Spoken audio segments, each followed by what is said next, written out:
Hello and welcome, everyone. Hi. Good morning, good afternoon, good evening, wherever you're calling in from. We're so happy you're here. My name is Hunter. My pronouns are he, they. Welcome to the Power to Fly Chat and Learn this session. First up, a little bit of housekeeping. You can participate. You can turn on your cameras. It's a great way to connect with our speaker today, who I am very excited to introduce in just a moment. You will show up in the recording if you do so, and the recording of this will be sent in an email link within the next couple of days. So you can rewatch it, you can share it. There's so many great things, and it'll also lead you to our YouTube channel at Power to Fly, where you can see a lot of awesome other videos and resources that you can share, watch, repost, do what you will with them. So many awesome resources. And over the next hour, you might hear my dog whine in the background, and also you can ask questions. So feel free to ask questions in the chat. You can ask them publicly, and when you do, please keep in mind that this is a shared space. So we invite you to use inclusive, welcoming language for everyone to enjoy themselves, and so we can have a great time in the next hour and learn a lot. Okay, if you want to ask a question anonymously, you can do so by going over the chat, select my name, Hunter, and then you can DM me. You can also use the Q&A function, which is just kind of quietly there, snuck in by Zoom in the background. I love it. Every time I open up Zoom, there's a new update that just pops up. Okay, so with that, ask away, ask early and often. I'm going to say that a lot. Okay, so today we have a great speaker. I'm so excited with Pluralsight. This is the landing page at the Power to Fly website, where you can see awesome benefits, events, lots of job listings, videos with company values, and other great insight. So I highly recommend you check that out. We're going to be dropping those links in the chat. It's right on the powertofly.com/companies, I believe /Pluralsight is the way to go. If anyone's actually typing out URLs anymore, I am so proud of you. That's incredible. I'm just like a copy paste. Where's the link? Let me click and subscribe. Okay, Amy Dredge. In 10 years, Amy grew up from a new computer science graduate to Pluralsight's VP of Technology Center of Excellence. At that same time, she created and grew her family, which includes 4 kids who she adores. I'm already a big fan too. Amy is passionate about software engineering, team collaboration, and sustainable practices. She loves to serve in her community, run, cook, and garden. Amy, this, other than the 4 kids and all of your expertise, are similar interests. That could be my bio at the end at the bottom. So let's run, let's cook, let's garden, let's chat. Welcome, Amy. How are you today? Yes, thank you, Hunter. Hi, everybody. I'm really excited to be here today and to just talk with you all. I think we could probably just jump into questions. Really, I don't think there's much more to say. Okay, great. No. I love that. We have a lot of participants, so I think that's a great idea. So friends, the way this works is a bunch of y'all sent questions in advance. Thank you so much for doing that. We've pulled those questions, we put them in a doc, we've anonymized them. So we're going to be going through those questions. And if you have any questions that come up during the next 55 minutes, please drop them in the chat and we will pepper them in as we go along. So put them in early, put them in often, because we want to get to all of your questions. Okay, Amy, let's jump in. Let's get into it. So I love this. So this question actually also gets us, we get to hear a little bit about you. So whoever wrote this question, thank you. How did you land your first leadership role in tech, and what was your pathway into that? Yes. So my first leadership role in tech was as an engineering manager, and I took that role after being a software engineer for a few years. So the way I landed that, I think there are kind of 2 things that come to mind. One is that I showed through my software engineering role that I was capable of leadership kinds of work. And I think we can even get more into that in with some later questions.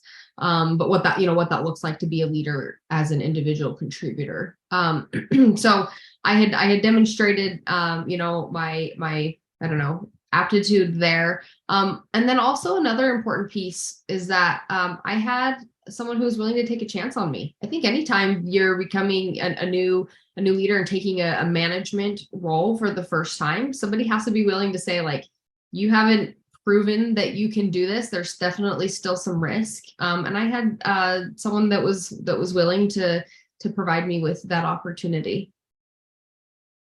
I love that. Are you a Fleetwood Mac fan? Take a chance, take a chance, take a chance, take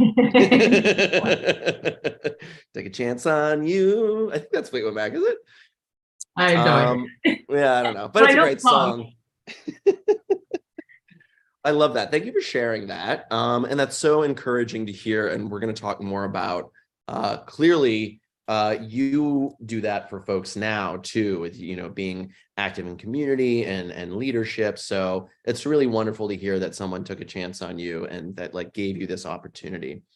Okay, so someone else asked, what have been the main challenges you've faced while navigating leadership positions in tech? And what is the most challenging part of the tech landscape right now? So let's start with, let's go back. So what are the main challenges you faced while navigating the leadership positions in tech? Yeah, I think there are like a whole group of different types of problems you face as a leader. I think that the main challenge that runs through maybe all of my time in leadership is that in a lot of ways I have been my own biggest challenge, my mindset or my own limiting beliefs or limited thinking. Ways in which I tell myself, oh, I'm not, I'm not ready for that, or I haven't, maybe gained the skills that I need, or I'm not good at this, or those kinds of things. But so that's like the one that runs true through all of my leadership positions and experience. But the main challenges that I think any leader in tech is going to face is helping team members understand what performance looks like, helping navigate in times of uncertainty. There's going to be times of a lot of growth, times of not great growth, right? Which maybe I guess is actually a really good segue into the next question, which is the most challenging part of the tech landscape right now. I think the biggest one is just general economic factors, which is leading to, at least for Pluralsight, we're heavily in the B2B space. And there's a lot of reduction in spending happening in the business world, especially for tech right now. And so that means it's harder to get customers and for them to want to spend money on what we offer. And I think that's true for a lot of tech is facing right now. And there's also, I think related to that is that, we've all seen in the news, there have been a lot of layoffs that have been happening in the tech sector, especially. And we're not going to get maybe deep into all the factors for that, but one is that there was a lot of growth and really aggressive hiring for a period of time, and now we're seeing some of that have to not just being cut back, but even layoffs happening. So I think those are kind of the two biggest things for tech right now. Yeah, those are huge. Should I dive any more, Hunter, into like, I don't know, I'm just wondering if there are specific challenges that folks want to hear about that I've faced while navigating leadership, right? Like there's just so many things under performance, there's staffing, there's how do you prioritize things. There's just so many things that I'm like, I don't want to maybe go too deep on any of them, but if anybody wants me to dive into any more of those, I guess ask a question in the chat. Yeah, that's a great idea. Yeah, drop it in the chat. I love, if you want to hear Amy speak to any of those more specific challenges, please do make a call for that in the chat. Also, thank you, Heidi. Yes, of course, Take a Chance is by ABBA. Hello, I had a brain fart. Thank you for that. And that's getting a lot of love in the chat as well. But so yes, keep that chat alive, keep it active, keep it curious and fun. We love it. So we can circle back to that, Amy, if it comes back in with any requests. So in the meantime, can you speak to how management roles differ from leadership roles? And when choosing, what do you think are ways that folks can help decide which might be better for them? Yeah, so this is what I was talking about earlier when I said, we can get into this a little more. It's interesting the words that we use, because I think a lot of times we'll say like, oh, leadership, and we're actually referring to a role, and we're talking about management roles. And I want to separate those, which is leadership is being a leader, which can happen whether or not you have people directly reporting to you. So it's I like to think of it as like influential ability to help lead people, right? It doesn't always have to have, you don't have to have the authority, which is what often comes with a management role. And so I think that's where they're different, right? Management means you have folks that report to you, and leadership is that you hopefully have great leadership skills and you are a leader when you're in a management role, but they're actually different. You can be a leader and not have any direct reports. And so when you're wondering which is right for you, I think there's that aspect of like, do I just want to I shouldn't say just, do I want to focus on having influence on others and leading from a place as a peer, or not having a management role? That's like part of that question. But I think there's also another question that's career path related, which is, as I take different roles, so not necessarily staying in the role I'm in, but as I take different roles, should I be focused on management, on having direct reports, or other types of leadership? And so I wanted to offer some different types of roles that are leadership roles, but aren't always management roles. So some examples of that could be like a principal engineer. That's where you may not have any direct reports, yet you have a lot of influence and ability to lead others. Another one would be architecture. Sometimes, architects have direct reports, but in a lot of cases they don't, yet they still are leading others in a lot of different ways. So those would be like leadership roles. And then management roles are, you're looking more at like an engineering manager, a director of engineering, or all the levels up to a CTO. So yeah, which one is right for you? It just depends on what kinds of problems that you want to solve. If you want to be focused more on the technical problems, I think a lot of times those leadership positions that aren't well, I'd say technical and maybe even more hands-on, more executional roles, that's where you'd be looking at those leadership roles that aren't necessarily management roles. And then when you get into management roles, you're going to have a whole different class of problems or challenges that you get to work on. So that's back to some of the things I mentioned before. You're going to have more performance conversations with folks. You often get to help more directly shape the culture when you're a manager. Although I'd say everybody really gets to help with that. Business needs, you're going to be, as a manager, you're going to be more responsible for managing the business needs and how that affects day-to-day roles. So yeah, hopefully that helps. It really just depends on what you want to be focused on. But I'd say more executional, technical, that's where you're looking at leadership type roles. Management is managing people. I love that. So we did get a comment from someone in the chat here to circle back to the previous topic. So someone, Dana Morin, I apologize if I mispronounced your name. They wrote, regarding a deep dive into leadership challenges, I'd be interested to hear about specific topics or examples relating to communication and or collaboration with colleagues, being taken seriously, showing up with confidence, etc. If this applies to you. Yeah.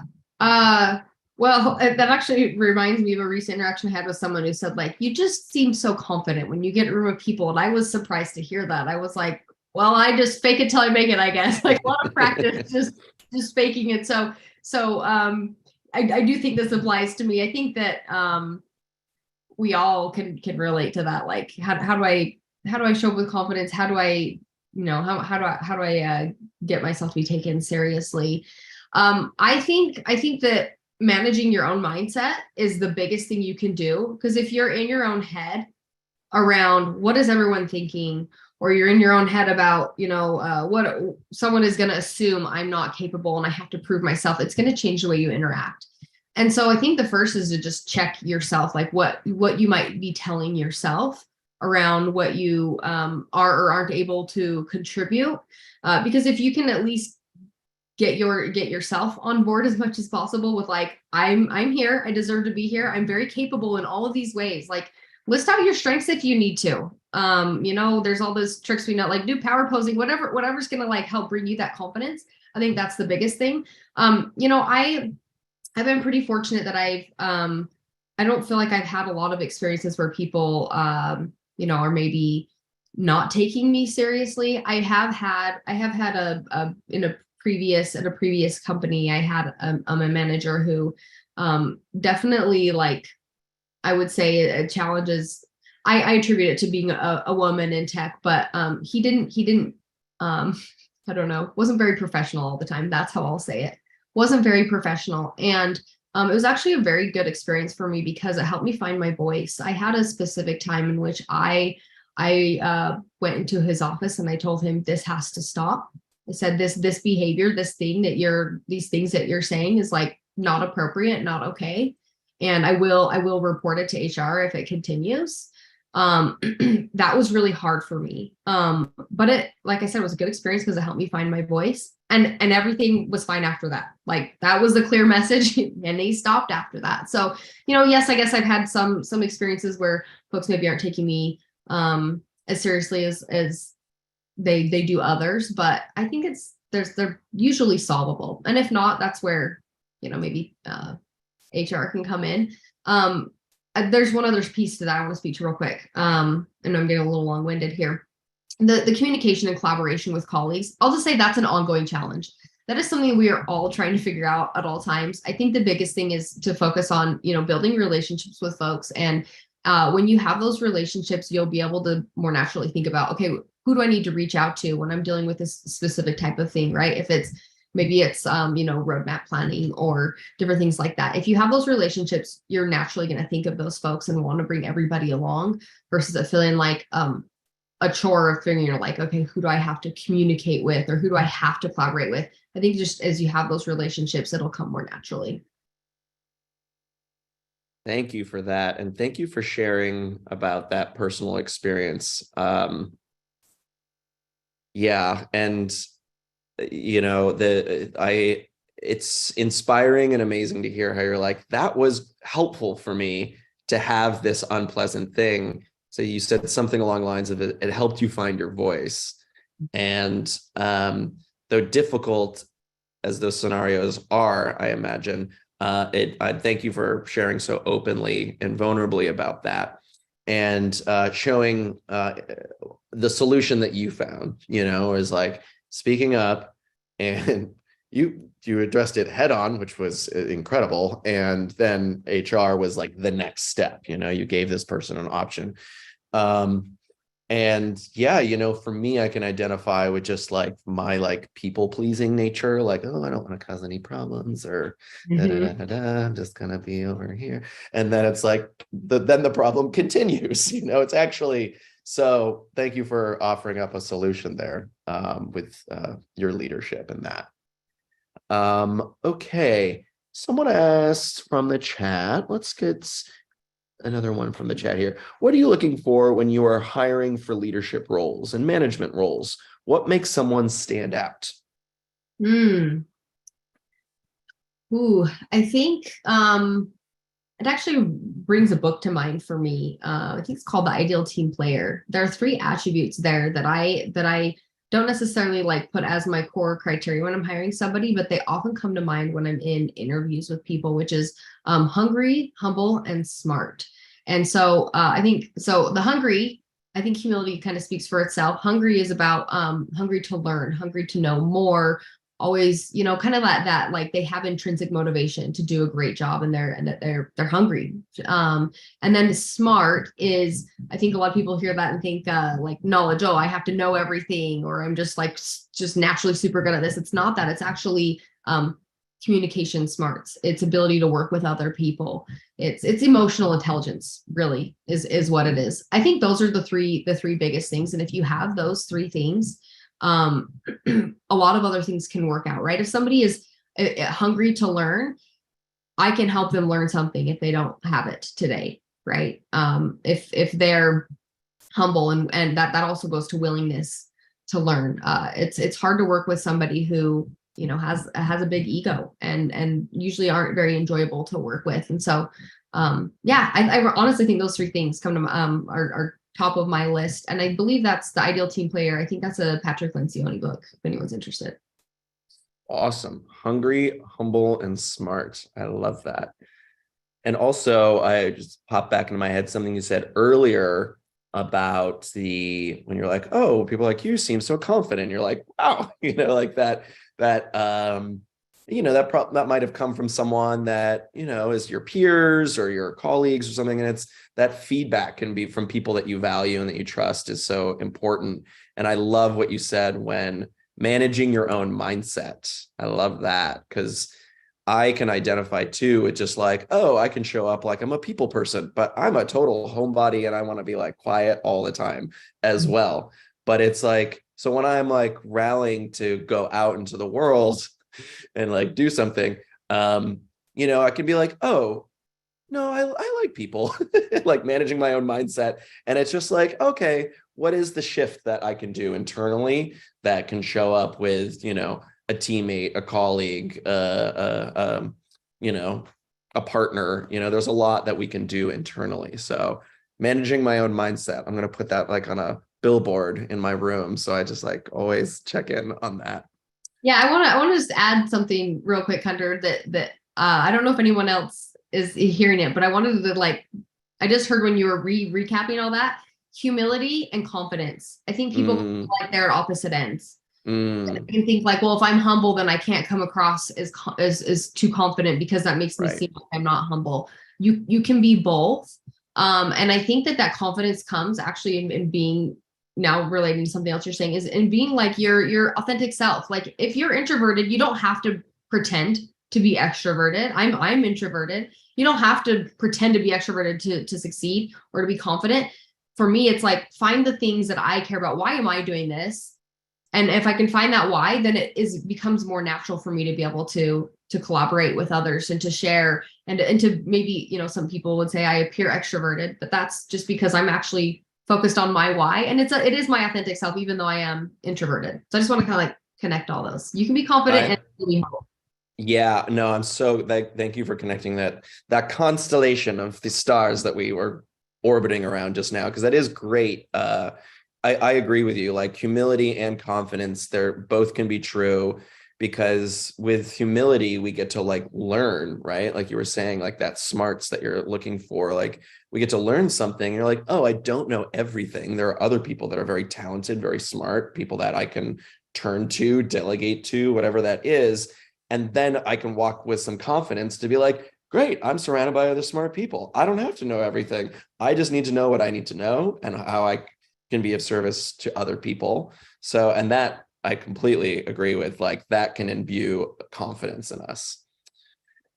Okay, friends, so we have 35 minutes for more questions. So if you have any more questions, drop them in the chat. Some more coming in. I'm loving this. And I'm loving the liveliness of our chat. Thank you. Okay, the places will go, Amy. Where shall we go next? Okay. What are the key soft skills that can help us thrive as managers, and how can we develop skills while being individual contributors? These are such great questions, folks. Thank you for writing these. These are so good. Yeah, really, really great questions. I'll try to be brief so we can get through more. I think that like key soft skills to thrive as a manager is, and this also applies to like leadership mindset, even if you're not in a management role. And that is having an ownership mindset. Looking for ways that you can own your own outcomes, even if you don't have direct responsibility for something. Leadership is full of influence without authority situations. And so having that ownership mindset. Don't try not to find yourself saying that's not my job. Those kinds of things. And then the other one is, like I said before, is humility, and just a drive to keep learning. I feel like those are really important. Seeking and being open to feedback is also a really good soft skill. And again, you can work on that before you're in a management role. In fact, I would encourage you all to do that. I wish I had sought more feedback more regularly before. Yeah, I think those are the key soft skills. And maybe I'll add one more actually, which would be talking about hard topics. That's a big one that I think we could all practice more. Yeah, don't shy away from conflict. It can create a lot of issues later, and especially as a manager, you're gonna have times where you have to navigate conflict. So the more practice you have, the better. Yeah, in Brene Brown speak, the radical vulnerability. It's, like approaching conflict is a vulnerable act. But what just to highlight what you just said is it'll make things worse if we don't. Mm-hmm. Yep. Yeah. We got a question from the chat that says, how do you approach and manage your own continuous learning as a leader, Amy? I know it can be hard to find that time while in a leadership position. Yes. This is from Kristen. She's on my team. It's like she knows a bit about you or something, but you got +3. I just want to say. It's a great question. Honestly, it's one I'm still trying to figure out. I feel like there's always so much more to learn, and I just find myself wishing I spent more time learning. So for me, the biggest thing that has helped me, especially because I'm also a mom, and that keeps me very busy. I think anyone even without kids can relate to that. We all have things that keep us busy outside of work. So the things that have helped me the most on continuous learning is finding audio sources. So podcasts, audiobooks, that was a huge thing for me, and I kind of discovered those while I was going into an office regularly, and so that was really helpful for commuting. I am actually a visual learner, and so I try to take notes, write them down later or follow up. Sometimes I'll listen to an audiobook and then I'll buy the physical book so I can go back through it and highlight it. But I would say that's my biggest approach for continuous learning, is finding sources that I can do on the go, whether it's commuting or on a walk or a run or things like that. And then another skill I'd say is just that's helped me is keeping a list of the different things I want to learn, because sometimes it can feel really big in my mind if I am constantly feel like I'm adding this list of oh, there's something else I need to learn about, there's something else. If I can start to write it down, it can help me make sense of it, and I'll sometimes realize going back later oh, I tried to learn about this thing, I started to learn about this, but I actually learned about these 3 other things in the process because they were all related. Right. So that helps me see progress, but also not get so overwhelmed with all the things that I want to learn. Yeah. And I think that's so helpful. Lists are really helpful for me too, because then like you said, it can, for me, you said big, for me, that means overwhelm. And it's just be very overwhelming. And there's okay, well, what's the one actionable thing I can do today? As opposed I don't need to learn Spanish today, but I can open Duolingo today. I can do one little thing. To get to that bigger thing. Yes, exactly. Not getting stuck in that overwhelm is really helpful. Just start with something. Another trick that I've given to team members and I've had success with myself is just 5 minutes. Commit to 5 minutes and tell yourself after 5 minutes I can stop. If I have something else I need to go do or it's just too much, 5 minutes. And you can actually make a lot of progress on that. I've been doing 7 minutes in my morning routines, reading a book. And it's slow going, but I'm still learning a lot. So there's, you don't have to commit huge chunks of time. I love that. And you mentioned, juggling this while having kids. So I'll give a shout out. Amy did a chat and learn tips and tricks for advancing in your career while being a parent. We dropped that link into the chat. So there's a deeper dive into that conversation with Amy. So you can check that out, as well as the landing page at Power to Fly's website. for all the jobs that are available. So go check that out. I'm sure they would love to hear from you. Okay, so we're right at the half hour mark, friends. This is fantastic. So many great questions are coming in. Keep them coming. Somebody asked Amy, how do you build confidence as a leader in a male-dominated industry? What are your confidence boosters? I'd say, well, back to mindset. Don't get in your head about it. I think that helps. Like, maybe don't dwell on that, because we can create stories in our head. But the thing that helps me the most is just look at results.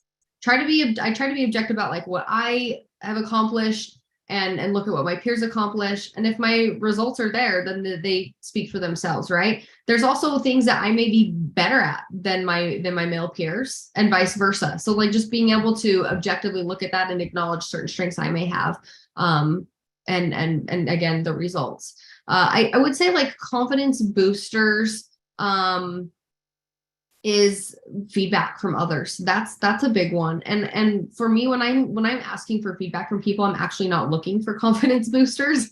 I'm not fishing for compliments. I actually can get frustrated. I'm like, it's just compliments. I'm like, no, I really wanted you to tell me what I can do better. But when you get feedback from others, it can be a confidence booster if there are like, things they're not focusing on. Sometimes that's a big one. If it's like, I've been working on this thing and it didn't come up, that's like, that can be a big confidence booster. But also sometimes like people giving, off the cuff feedback and praise, like that's a big confidence booster. So if there are folks that you work with in your circles that you feel like are doing a great job, like go tell them, help boost their confidence, let them know what's working well. Love that. Someone asked from the chat, to circle back to your podcasts, any favorite leadership podcasts you want to share and or think about it and maybe circle back? I think it's called there's one that I think is applicable to everybody. It's actually meant for like business owners. It's called Business Accelerator. I had a look because they just recently rebranded. Business Accelerator, that's been a big one over the years that I've consistently enjoyed. Soft skills engineering is a really fun one. It's pretty light and like fun. They just take a few questions and it is focused, on tech. It's in engineering. But that's a really fun one. I'd say those are probably my top two that are leadership focused. Awesome. Soft skills engineering. What was the first one? Business Accelerator. Business Accelerator. That's a great rebranding. Good job, them. That's a great title for a podcast. Both of them were great. Okay, cool. Okay. Do you have any tips for talking confidently in meetings? This is a topic that's come up already. I feel comfortable in one-on-one scenarios, but I get so insecure when addressing the whole team. Yeah, I wonder if this is from somebody who's in a management role or someone who isn't. But like the thing that comes to mind for me is psychological safety. Which is the idea that you're free to express your thoughts and to be yourself in a setting without fear of like negative repercussion, right? And so I know the question was about like confidence, but sometimes it's hard to be confident if you just don't have that safety, especially if you feel confident in one-on-one scenarios. So I think first thing I would do is kind of assess the psychological safety in that situation that you may feel either, in the company at large, or if it's like a specific group. And if you're the manager there, then you can help build that psychological safety. And so, I mean, sometimes it just requires vulnerability to realize that psychological safety is there, which can then help you feel more confidence. If you like put yourself out there and it's received well, then that can give you more confidence in continuing to do that. So yeah, I would say psychological safety. And then the other thing, sometimes we can kind of get really anxious with big group settings and feel like, there's just so many different ways people could take something, and then we get like afraid of saying something wrong. And, it goes back to mindset. We can really kind of get in our own way. And I think it goes back to psychological safety. Actually, if you're able to to know that like if you do mess up, you have that psychological safety to know if you mess up, that somebody's going to like help you recover, and also like let you know, hey, that didn't land well. Can you clarify? Right?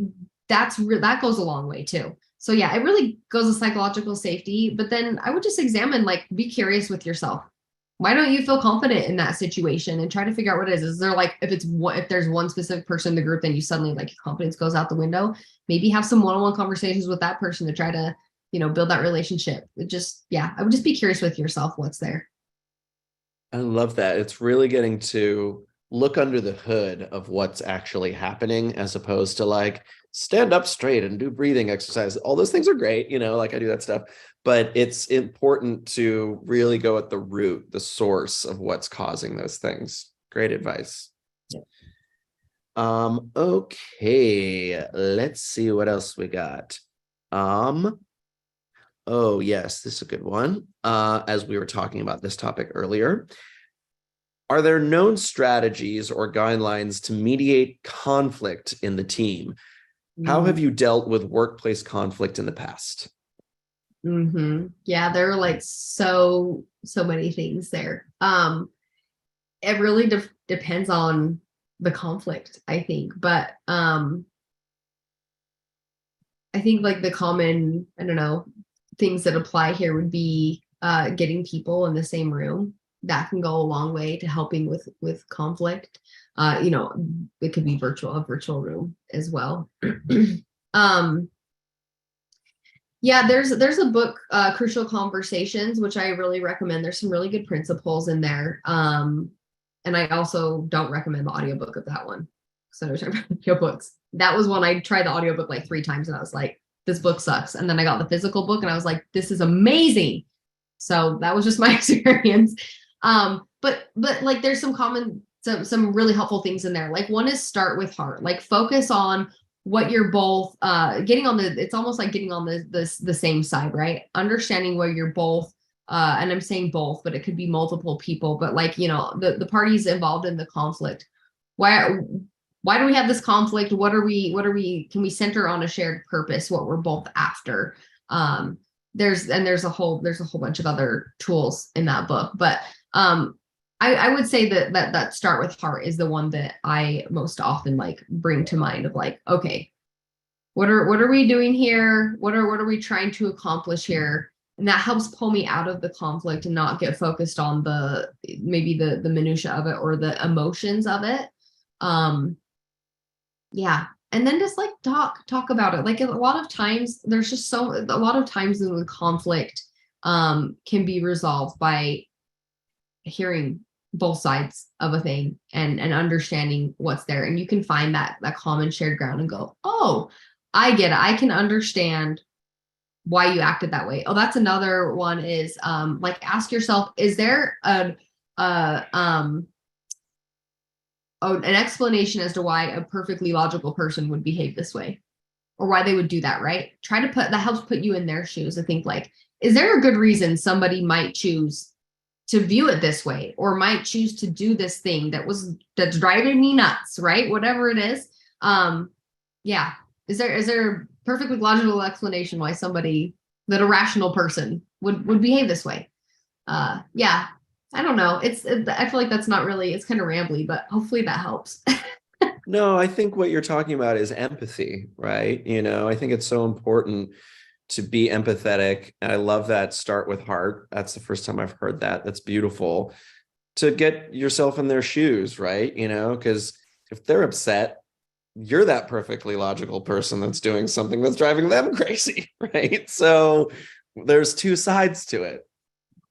Yeah, and I really can't recommend Crucial Conversations enough. It's one that I could reread over and over. There's always more to pull out of it. Yeah, and just to continue connecting our constellations, what you're talking about too is humility. Yes. Because we have to maybe own that maybe we have a part in what's going on. Yes, exactly. And we do. We always do. Of course we do. I don't want to admit it, but of course I do all the time. Okay. Similarly, great question ahead. how do we balance doing things my way versus doing things the right way? Sometimes as a leader, it's hard to tell what is poor performance versus just doing it differently than I would. Yes. Yeah, that is really tricky. And yes, you're right. That's like does totally tie into the humility piece there of, well, what's the right way versus just the way I would do it. I think the biggest thing that would help there is aligning on the outcomes that are important. Because if you like the outcomes and how we'll know if we achieve those outcomes, well, I think if you have that alignment, then you can more easily grant the trust that the other way of doing something might work, right? If you can have that conversation and say like, well, I might approach this a different way, but I want to make sure that like are we aligned on these outcomes? And if we are, then like I'm gonna let you do it your way. Um, you know, as long as you're just making sure that there's not like missing context or things that yeah, I would just say like making sure that they have what they need to succeed, knowing what those outcomes are, but then you can talk about the different ways of doing it so that you can make sure that like you don't know something that they need, like having that context, right? That might change their approach. But I think it really is those outcomes and then granting trust. Like unless you have a really big reason why you can't trust that their way is gonna work, I'd say let them try it. Mm-hmm. We might just be pleasantly surprised. Yeah. Yeah, and it's hard. It's really, really hard to do. And I do want to like point out that that is different than like just letting somebody flounder. That's different than saying like, oh well, I'll just let you do it your way, and you can see that they're headed down a path that's not going to be fruitful. Like it's different than that, right? If you really feel like someone's headed down the wrong path, then you go back to those like the outcomes conversation and why you're seeing a different way that would work better. But yeah, that help. Yeah, love that. Okay, topical question. Any tips in staying motivated as a leader and keeping your team's spirits high in the midst of tech industry turmoil? Ooh, yeah. Yeah. It's a hard one. That's a Yeah. hard one. I think staying motivated as a leader depends on what motivates you. Maybe you want to like emphasize for yourself and your team the mission of the company or your team mission. But I think that staying motivated as leader is it's a personal thing. You have to find what know what motivates you and do those things or bring them back to the front of your mind. Keeping team spirits high. I mean, it like just like motivating yourself is a personal thing. It depends on the team and all of the individuals on your team. Honestly, I don't know if I have cracked any nuts here. I feel like I'm very much in that right now, and so maybe everyone here could teach me something. But I think a big one that goes a long way is to just be a human, show vulnerability. That can help at least create space to talk about the hard stuff. And I think that can help. It's especially hard if you're going through hard stuff and then everyone's pretending that it's not happening or like, oh, this is no big deal, right? So I think that at least can help. Admitting that you don't have the answers, and of course you don't want to like maybe spend too much time dwelling on the hard stuff, but creating a space to talk about it. Yeah, so I think another one would be like time to have fun. I think that honestly that helps a lot in keeping team spirits high. Uncertainty and fear can create a lot of pressure, whether it's real or perceived pressure, and then that pressure can make it actually hard to perform. And so if we can kind of get some lightness brought into our work, I think that helps. Opportunities just to have fun. And I honestly think I need to take my own advice on that one a little bit more. Yeah, I hear you.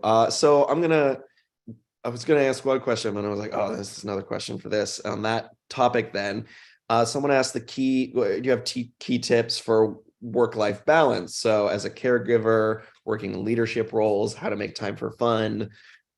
How do you do that? Or how have you done it in the past if you're not Well, doing it now? I don't know that I'm the poster child for balance. I'll say that. Yeah. Um, Uh-huh. I've been accused of being intense more than a few times in my life. So maybe maybe don't look to me for that one, but I certainly do try to strike a balance. And what works for me with my personality is planning it, planning time for it. So for me, like working out is really helps with my mental health, and also I enjoy exercising and taking care of my body, and so I get up really early to do that. I've scheduled it, and then that's how I make it happen, right? um Sometimes I have to like actually schedule things to go do with my kids because I need to connect with them more, and I'm sometimes neglecting that.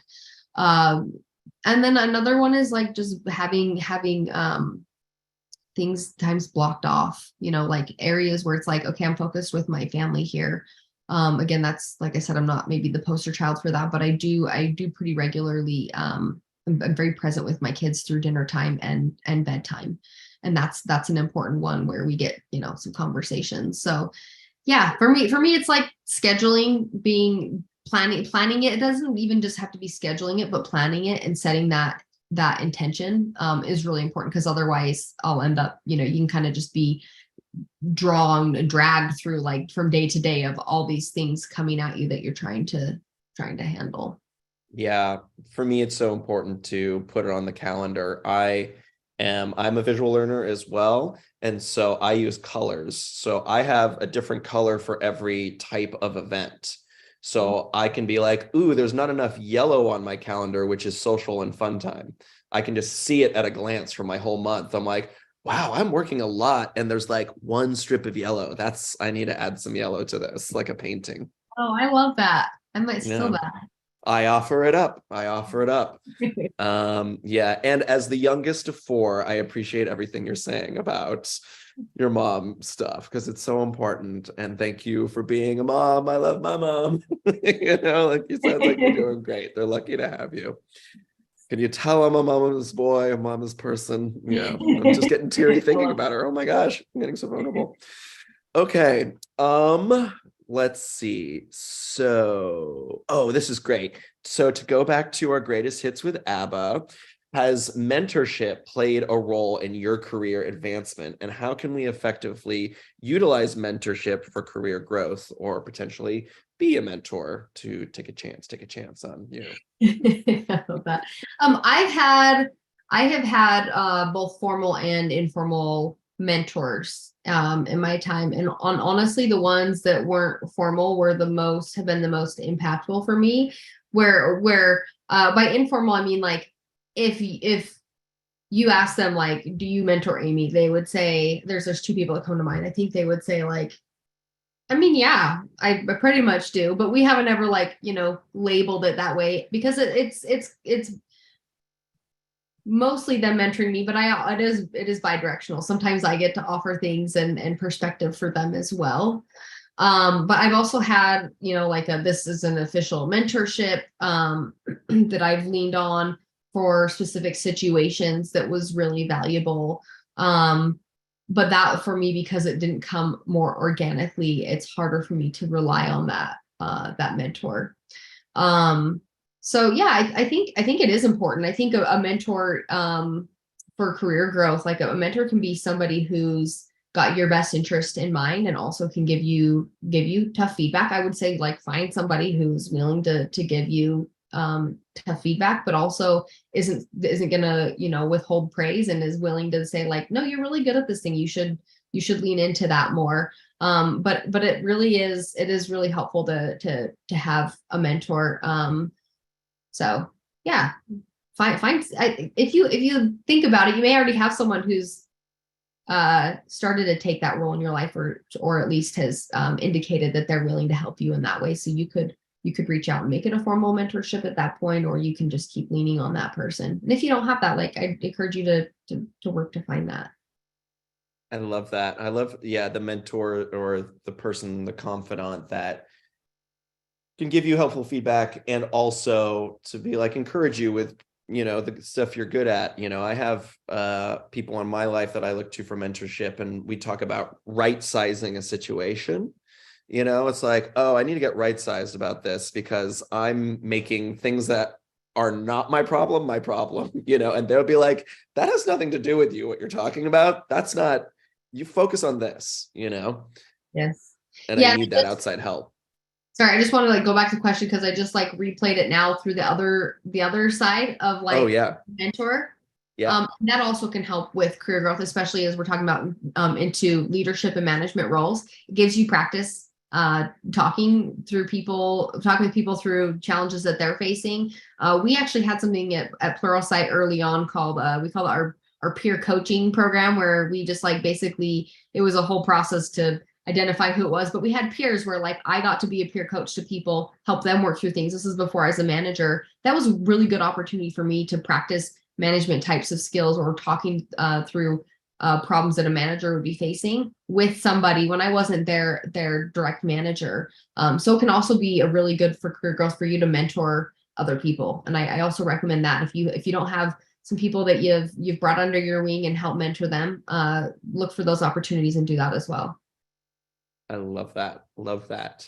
Okay, friends, we have just shy of 10 minutes left, which is really more like 6 minutes left because we're going to do a little extra surprise thing at the end. If you could go, we got a question from Kayla in the chat. If you could go back in time to where you were a new grad wanting to break into leadership, what would you do differently and what would you do the same? And I would add, what advice would you give yourself? Yeah. Okay, what I would do differently is I wouldn't feel bad about wanting to go into management roles. It was actually surprising to me because the people that I worked with and looked up to the most were like, oh, management roles, like don't touch that with a 10-foot pole. Because it is a different it's just a different type of work. And so that actually like made me feel like, oh, what's wrong with me if I want to do that? So I think I would be more like, honest with myself upfront. Maybe that's advice I'd give to myself too, is like, it's okay if you want to become a manager, right? Like not everyone has to stay deeply in hands-on technical roles for their whole career. What would I do the same? Man, I would do a lot the same. I really appreciated that I joined a pretty senior team, and not everyone's going to have that opportunity, but that was really, really scary for me to do at the time. And that's something I would go back and do again, because it just, even though I was really uncomfortable, and man, talk about imposter syndrome, everyone had at least 10 more years experience than I did.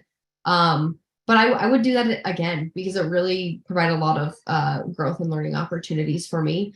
Yeah, maybe what I would do differently is back to what we talked about earlier of not getting overwhelmed with all the things I didn't know and wanting to learn. There's probably a period of about a year and a half where like I had that list in my head of all these things I needed to learn, and I couldn't quite get started because I felt so overwhelmed. So that's what I would do differently, is I would just get started sooner and diving into some of the things that I wanted to learn. I love that. Would you give yourself any advice? I'm trying to think of like break into leadership. I don't know. My advice would be like, don't discount yourself. Like I felt like it was a total stretch that I was like, there's no way I'm getting this management job, the first one I applied for, and then I got it. And I think that my advice would be like, don't discount yourself. Yeah, I love that. So we have just a couple minutes left. Someone asked in the chat, can you share about how would one apply for a senior role when there might be a gap of a few years in our resume?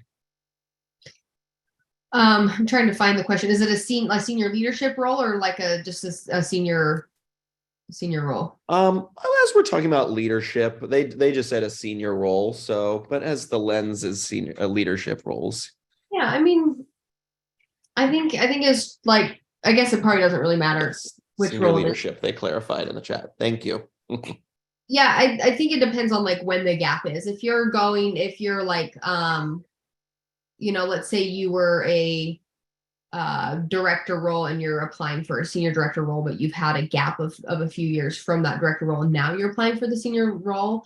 I think that's going to be harder, because you're basically trying to get that promotion when you haven't been in the workforce for a few years. But if the gap is somewhere else, like not adjacent to the move to a senior leadership role or a senior role, I think it just comes to being able to speak to the, like, what the gap is. Like, I think a lot of times people just want to know, right? And you don't have to offer like a ton of personal details. It could be like, just needed a break from the workforce. I was burned out, right? And here's how I know I'm ready to re-enter, or this is how I knew I was, or whatever. Just be able to speak to that. I think as a hiring manager, I don't really get hung up on gaps there. I'm more looking for like just things that give me confidence that somebody's committed to, whenever they're applying for a role and they're rejoined, that they're like, I'm ready, I'm here to do this. So I don't think it needs to be that big of a deal, honestly. Love that.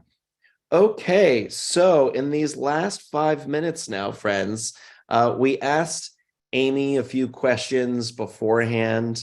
So we're gonna go through these. We asked, how would you describe the culture in one word? You said caring, and now I'm gonna open up for more than one word if you would like to elaborate. Yeah, Pluralsight's culture. We have company values, but I got one word, and I think that more than even just the values that we all strive to show, is the common thread there for me is caring. Like of my lived experience. Like we at Pluralsight, we have a group of people who just really deeply care about their work, care about our success as a company, and care about each other. I love that. I love that. We asked, what's your favorite part about working at Pluralsight? You said team mindset and taking accountability for results. Yes, that one is, feel that one. Taking accountability for results. You want to talk a little bit more about that? Yeah, I think both of these are important because sometimes they can feel maybe a little at odds if you have a team mindset, but then taking accountability for your own results. And so for me, it is at that team level. Like we care about one of our company values is own our outcomes. We care about our results. We do own them. And we have an environment in which we're able to do that. And I don't know, it's just really motivating, right? To know what the results that are important are, and then being able to go work towards them. Like that for me, having that the guardrails and then the freedom to go figure out how to make the results happen is motivating for me. And to do that, again, really the team mindset is important. It's not me just trying to go prove myself. We're trying to do this as a whole team. I'm trying to elevate my whole team and achieve things together. Love that. And when we asked, what are your top tips for someone who is interviewing? You said, know your connection to Pluralsight's mission and values. Be prepared to share your own success stories. I love that. Yeah. Like share the first one, like know your why, like why Pluralsight? Why do you want to work at Pluralsight? Why is that interesting to you? What attracts you to Pluralsight?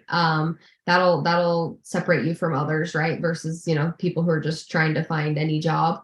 And then being prepared to share your own success stories. That's a big one. And I think that applies regardless of I guess both these apply regardless of the company, but being able to speak to specific examples is really powerful in an interview. Like I think it's easy to do high level talk, but if you can give specific examples of things that have worked well, or even if they are success stories, but powerful learning moments, being able to share those is really, really helpful in an interview. Awesome. Well, Amy, this has been so great. Thank you for making the time today. Thank you for sharing so openly, so vulnerably, so candidly. And so there's so much insight here and so much experience and wisdom. So thank you for bringing all that to the past hour. And I also want to say thank you to everyone that is on the call today. What an amazing turnout. So many great questions. These questions were fire. I appreciate all of you for bringing your full selves to this conversation. So thank you. This conversation wouldn't exist or be here without you. So thank you.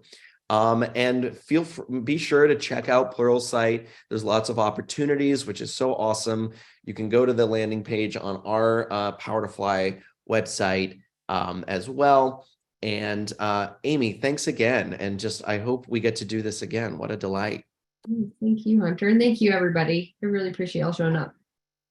Okay, friends, have a great rest of your day, and we will see you at the next one. Thanks so much.